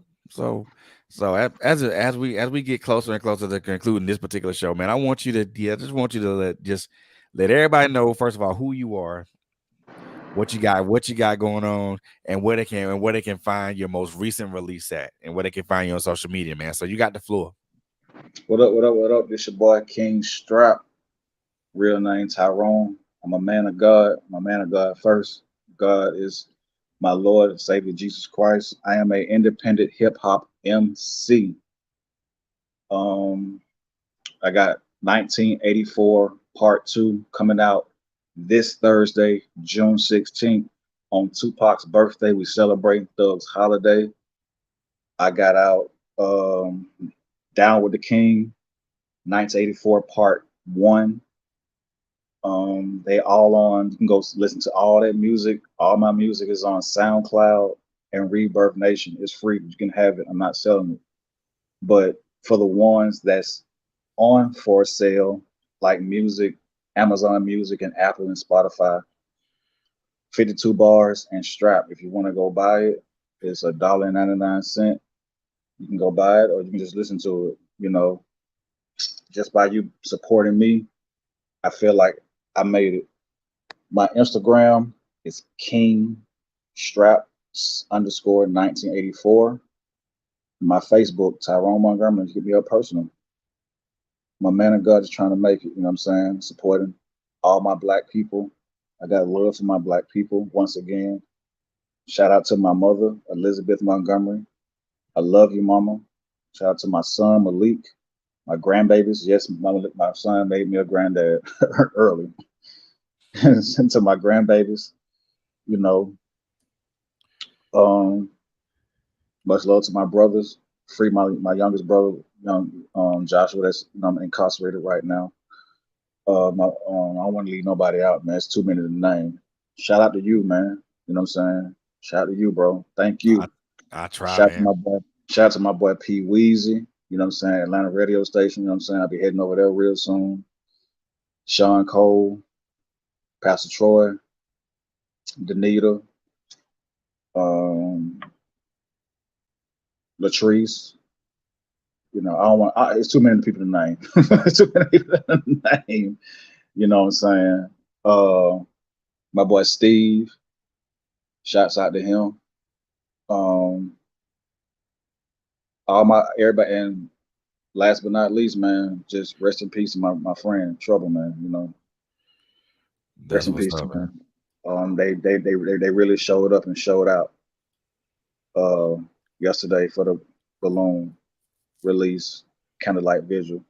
I'm sorry, Miss Kathy, you have to go through this, and you know you have to feel this type of pain. No mother should have to bury their son. So I want to send my heart and my condolences to Miss Kathy, his mother, and my heart goes out to all the people who lost their children in that shooting, and the ones who lost their loved ones in that store shooting in Buffalo. My heart goes out to them. Yes, indeed, brother. Yes, indeed. Very profound, man. Very profound. But yo, let me just reintroduce to y'all my man, my brother, my boy, Mr. King Strap in the building, man. Look here, like he got a lot of projects that's out right now. So Down with the King, 1984 Part 1, available now. Machiavelli Riders, is it Volume 2? Is it Volume 2 or Part 2? Machiavelli Riders Part 1 and 2 out right now. Go get it. Go listen to it. Machiavelli Riders Part 1 and 2 are out, available right now. Feed the Lions Part 1, 2, and 3 available now, man. My boy Straps on Part 3. I'm on Part 3. I'm on Part 3. Khujo Goodie. I'm on album Part 3. Feed the Lions Part 3. That's out right now. Go listen to it. Go get it. My song number 2 on there. Yeah, you're right. I do got a lot of projects out. God damn. Yeah, man. Like that, you know, he's everywhere, and he's everywhere. And got, man, look, and then 1984 Part 2. Part 2 by EP, my very first EP. This is my very first EP. This is not an album. An EP is consists of 5 songs. I'm giving y'all 4 songs, and I'm introducing my big brother Taliban, my boy Tori. Taliban, I'm introducing him to the world. He's on now by himself, ripping that shit. So this is my very first EP. And again, this is gangster shit. This is not for little children, and this is not for, you know what you already know I'm going. You've been warned. Just know you've been warned. You've been warned. Much love to my Uncle Frank too, man. My Uncle Frank been down with me since day one, man. Shouts out to him too. Love him, man. And rest in peace to my Uncle Dre. My godmother, Miss Marion Mitchell, my pops, my grandfather, David Montgomery. They put the batter in my back to just keep going. That's why I'm keeping the legacy going for my grandfather. That's what's my best friend, Lil B. You know what I'm saying? Long live him, love him. And you know what I'm saying? I'm just gonna keep it going. I'm gonna keep it going. Just keep it going. And I'm keeping God first. Keep praying. And everything gonna be all right. That's it, man. Yo, man, I just want to thank you so much for being here and blessing me with your presence, man. Thank you. Like, you already know what's up. Anytime you got something going, just let me know, and we'll run it. Thank you, man. Thank you so much. Yes, sir. 1984, Part 2, the EP, this Thursday, June 16th, Doug's That's holiday, it. Tupac birthday. It's on That's the it. way to you, and it's going to hit you right in your face. Get ready to get punched in the nose. And and I'm gonna end the show on this particular note, man. So one thing I want to say is, at the end of the day, we're either trying to arrive at a destination or depart from a starting point. What do I mean by that? Either we're trying to get somewhere or we're trying to leave to get somewhere. Don't the journey when we weren't we and some of us worry way too much about arriving somewhere and never worry about just starting. We worry too much about the arrival more than we worry about the departure. The departure is more important than the arrival, because the departure is part of the journey. It's part of the journey. The arrival only marks the end of the journey. So if you're going to worry about one thing, worry more about the departure than the arrival, because the departure is more important than the arrival. And it's never about when you arrive, as long as you do arrive. Just some food for thought for y'all. That's going to conclude this particular episode of Trailblazer with me, your man Frederick Beatty. Man, keep your ears to the ground with my sisters from My Life Has Destiny, Quint Jones and Coco Fenton, every Monday and Thursday nights at 8 p.m. Eastern Standard Time. Also, my sister Miss Bobby, join Miss Bobby for the takeover every Tuesday at 8 p.m. And join me next Friday. Join me next Friday for the Author's Alley, because I got a special guest in the building, but I won't make an announcement until Sunday. So you guys keep in tune on that, man. On that note, man, 3 things that I always want to tell everybody before when we depart. Number 1, be safe. Number 2, take care of each other. Last but not least, it is a crazy ass world out here. Please, please, please, and please. Again, it's a crazy ass world out here. Please look out for one another. Stay safe. Look out for one another and love on each other, man. On that note, we are outro. Deuces.